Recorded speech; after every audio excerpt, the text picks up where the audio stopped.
Hey everybody, Todd Vandermeide back for Freedom Steel, former NRA contract lobbyist, Illinois gun law guru, and we're doing another follow-up to the decision in Beavis today, the Naperville case that all the cases were consolidated under in the Seventh Circuit Court of Appeals. So first off, it took a while to get into this decision, but this is a decision about the injunctions. So it took me a while, but down around page 15, it says, as our account of the proceedings in the district court show, we are not here today to rule definitively on the constitutionality of the act or any of the municipal ordinances. The only issue before us concerns preliminary injunctive relief. The Beavis and Herrera courts denied motions for such an injunction, which would have suspended the operation of 720 ILCS 25/24-1.9 and 1.10 in the corresponding Naperville, Chicago, and Cook County ordinances. And the Barnett court granted the injunction, ostensibly against the entire act. As we mentioned, we entered a stay of the Barnett injunction pending the resolution of these interlocutory appeals. So what the court did today is it ruled against the southern cases, saying no, they're not going to prevail on an injunction. They essentially flip the standard and say Judge McGlynn in our case got the standard wrong in the way he did it. But I think what it is this appellate court got it wrong because they did a whole bunch of legal jujitsu to tie themselves into a pretzel. This decision is so convoluted. It is so back-asswards. It is just mind-boggling, and it's difficult to read from a standpoint that how could you get this so wrong? A couple of upfront thoughts are that Justice Woods wrote the opinion, but I see Frank Easterbrook's fingerprints all over this. In fact, I think Easterbrook had some fairly heavy-handed edits in here because they doubled down saying that Friedman is still good law. We have to go back to Friedman, but Friedman was challenged on Highland Park ordinance back in the day, and Friedman was nothing more than interest balancing cloaked as history and tradition. And when I reread Friedman earlier on, I thought that, particularly since we drew Easterbrook as a panel judge, that they might play this game. And they did exactly what I was fearful that they might do, is that they sat here and they claim Friedman is look through history and tradition, even though it flies in the face of Heller. And it is nothing more than pure interest balancing when you use feelings as a good enough justification. So they double down on Friedman in a couple of ways in this. And the big takeaway is that they sit here and they say that because the AR-15 is more like an M16, and they just really focus on this whole AR-15 thing, that, it's a military weapon. The M16 is a military weapon. The AR-15, paraphrasing, is essentially its little stepbrother, and therefore it's a military firearm, and military firearms per Heller can be banned or regulated or whatever. And they just go down this whole rabbit hole that's nonsensical. They completely blow, in my mind, is the Bruin test. They get it back-asswards because they're saying, well, are they arms? So, under Bruin, under New York, the standard or should be is the conduct, keep and bear, those basic tenets, protect, is that conduct affected? Well, don't forget that under Ezell, we have the right to acquire. So the selling, the acquisition, all that is implied here. And because of that, yes, the conduct is there. But they say, no, the first test is, are these arms that are protected or not? And so they kind of flip this whole, where the analysis comes in, and they say that Judge McGlynn down in Southern Illinois got it wrong. But this thing is so poorly written, so just such a pretzel of what the New York case stood for, that it's going to take several readings. I'm going to have to print the whole thing out just so I can have it and flip through notes instead of scrolling through on pages here.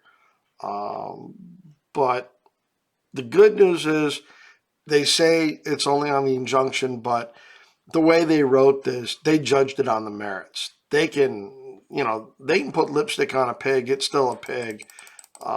It's essentially, they try to say that, well, maybe the plaintiffs can come up with some more information. They really just despise the concept of Catano, that X number of firearms make them in common use. They completely turn that whole in common use thing on its head.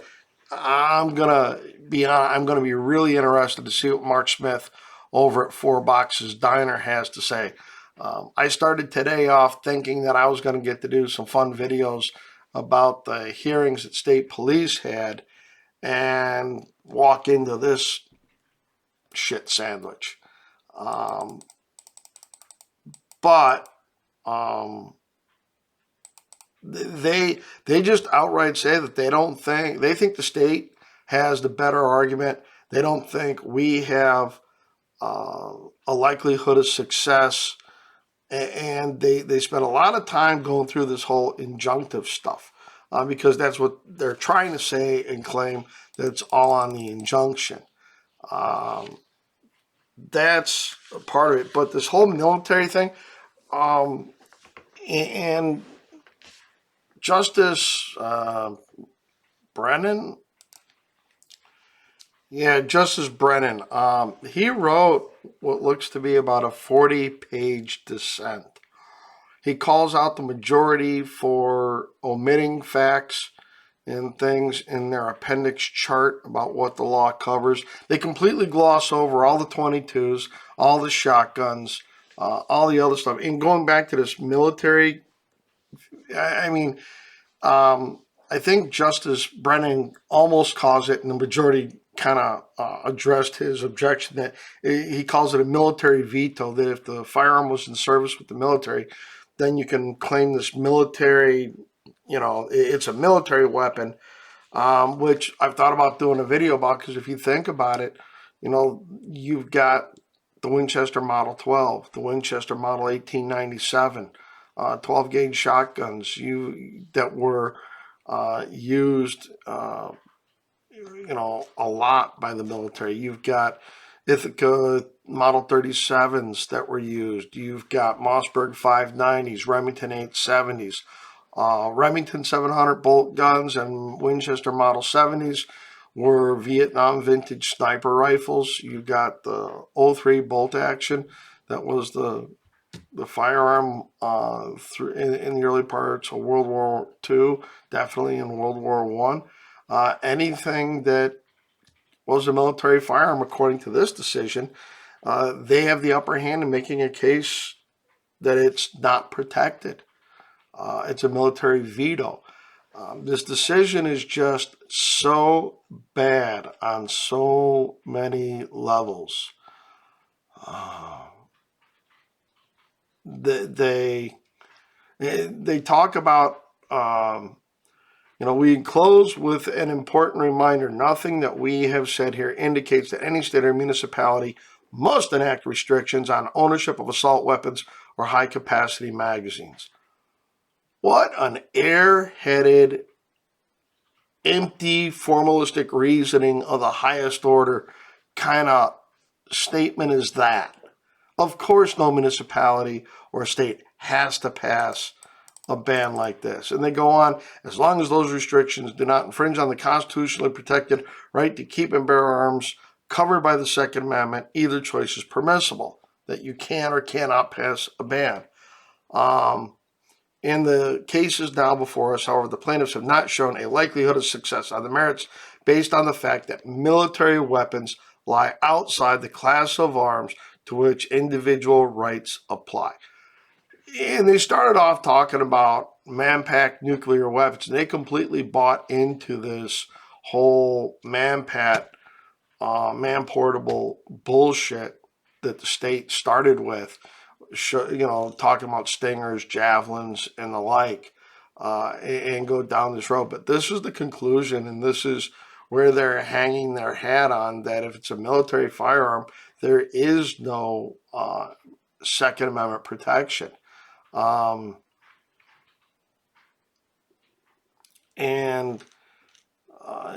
This is, and they go on the registration they make, which the FFLs have amended their complaint. I'll get into that in another video. But if we are correct in our prediction that the state will prevail in its defense of the act against the Second Amendment arguments, then the registration requirement will be valid as long as it can withstand rational basis review. Wait a minute. So let's talk about registration for a minute. Registration, does it affect the conduct under the Second Amendment? Well, yes. You can only have a firearm. You can only keep a firearm. You can only possess a firearm if you register that gun. And in some states, you can't acquire it without registering it, so on and so forth. But then they talk rational basis. This goes right back to interest balancing. They're just saying there is no Second Amendment claim on the front side with a registration requirement if the gun ban is upheld. That to me is an issue in and unto itself that, and we're probably going to be one of the first guys in the country to litigate the registration component in order to be able to keep a firearm. But this just tells you that's interest balancing. That was tossed out by New York. They go on, and later on they talk about the National Firearms Act, the Firearm Owners Protection Act, and the Gun Control Act of 1968. All law, they try to buttress that this supports other laws, but just no. The time period for the laws are 1791. End of story. And they don't even get all of that right. But doubling down in a footnote here, the record indicates that there are more important differences in the lethality of military-grade weapons as compared with guns that are commonly owned and used for self-defense and other lawful purposes. Bullshit. The caliber in the cartridge is essentially the engine of the gun. That's what makes everything go. A 22 is like having a lawnmower engine, and a 300 Win Mag is like having a big block V8. And the cartridge is what it is. Military grade, the military by the Geneva Convention is typically limited to ball ammo. Hollow points and other stuff do far more damage and lethality than just plain old ball ammo. Guys have been complaining for years that 62 grain green tip just punch holes in people. They'll hit guys 4 and 5 times and won't put them down. And they also buy into that they refuse to acknowledge the dangerous and unusual argument or requirement from the Heller decision. They go on, harking back to our examination of covered arms, we find the distinction between military and civilian weaponry to be useful for Bruin's second step, too. Both the states and the federal government have long contemplated that the military and law enforcement may have access to especially dangerous weapons, and that civilian ownership of those weapons may be restricted. Well, if you're talking about, things that go boom and not bang, there's been that, but not, and except for machine guns, there isn't a lot of other stuff on there. Here they go. Many other weapons remain that are more universally available. Oh, wait a minute. Heller said this argument was asked and answered in Heller because the District of Columbia argued that, hey, there's all kinds of other guns. You don't have to have a handgun. So many other weapons remain that are more universally available. That is enough to assure us that we are not creating some unbound military veto over the types of arms that can be regulated.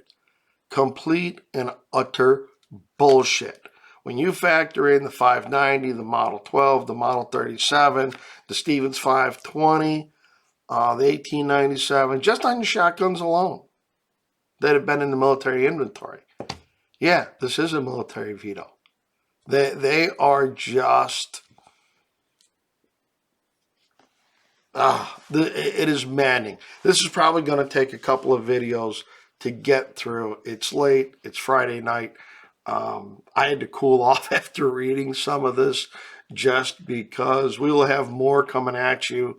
But oh my God, this is some of the worst legal writing that on a gun case that I have read in a very, very long time. So, guys, hey, we're hitting the 16-minute mark. I really want to thank everybody for their support. I know we've gone dark for a while.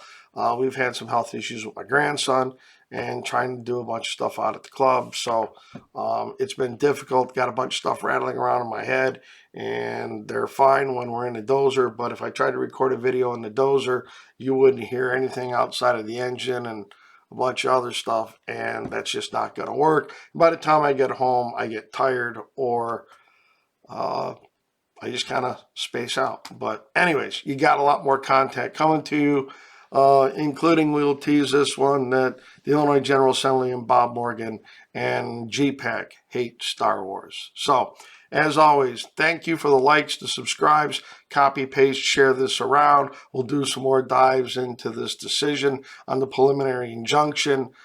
This is not a decision on the final order, but they pretty much tee up the merits case here, and we're going to have some discussions over the weekend about how to go forward on these cases. So as always, thank you very much again for all your support, and frag out.